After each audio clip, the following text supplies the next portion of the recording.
სოფელ ტინისხიდში მცხოვრებ 32 წლის კახა ავაზნელს თითქმის 10 დღეა რაც ეძებენ. ამის შესახებ ინფორმაცია სოციალურ ქსელში გავრცელდა. როგორც მისმა ოჯახის წევრებმა თრიალეთთან საუბრისას განაცხადეს, აქამდე მისი დაკარგვის შემთხვევა არ ყოფილა. ოჯახის წევრები დღემდე ცდილობენ მის მოძებნას, თუმცა უშედეგოდ. კი რა ნახევარი რა დაიკარგეს ბავშვი ავაზნელი კახა. როდესაც ვნახეთ 15 თმები შევაჭერი. პირი მოიპარსა, იბანაო და იმის მიერ გაქრა. მთელი მინდორში მოვია, მთელი ჭერო ვერ იპოვეს. მელიციებიც ეძებენ, ვითომ ეძებენ არ ვიცით. ვეძებთო და მაგრამ თუ ვერ ეძებენ, აქამდე ვეღარ იპოვეს. და სადღაც ბაზრის იქიდა და კომბინატი, მეტი არაფერი. ამან ტყუპი ბავშვი სადღაც არსას სიმდენი არცაფერი არც უყურებდა რაზე ყოფილიყო.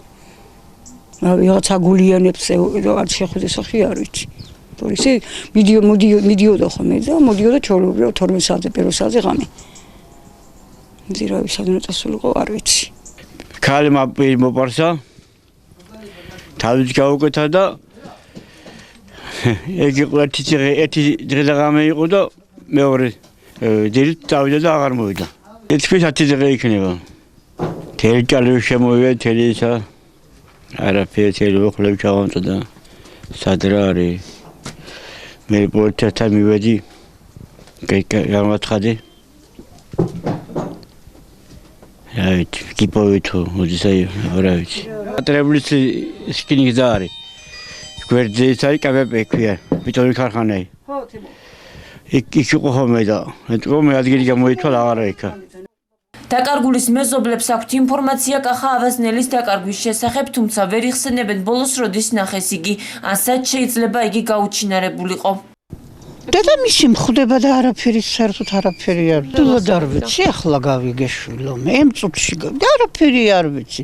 ახლა მე ძალიან შორს ვცხოვრობ და რა ვქნა, ძალიან განვიცდი, ძალიან მეწოდება. ეგ თქვენს ადრე და მე ჭორის დონე მეგონა. მე რამდენი ხანი მე ის არ დამინახე. მკითხეს რომ დაიკარგაო და სადად და როგორ არ ვიცით. რა საქმიანობდა არც ეგ არ ვიცი. არ იყო ცუდი ბავშვი. კარგი ბავშვი იყო, რა ვიცი. ცნობით კი როგორ არა ვიცი. ერთი კვირა არაც არ გამოჩენილა. არაფერი რა ვიცი, სუდადიოდა ესე წინ დაუკანდა, არ ვიცი. საქმიანობით ეხლა არც არაფერს მგონი. ბაზარს დადიოდა ხოლმე როგორც ვიცი ეგრე, სხვა არაფერი. გავიდა სახლიდან გოდნება სუსტი ბავშვია და არ მოსულა და ნაჩვენი არაფერი ვიცი. თუ შემოვიდო და ჩემ მაღაზიაში სად უნდა დამინახა სხვაგან არსად. შინაგან საქმეთა სამინისტროში აცხადებენ, რომ დაკარგული კახა ავაზნელის სამძებრო სამუშაოები მას შემდეგ მიმდინარეობს, რაც მათ დასახმარებლად მისმა ოჯახის წევრებმა მიმართეს.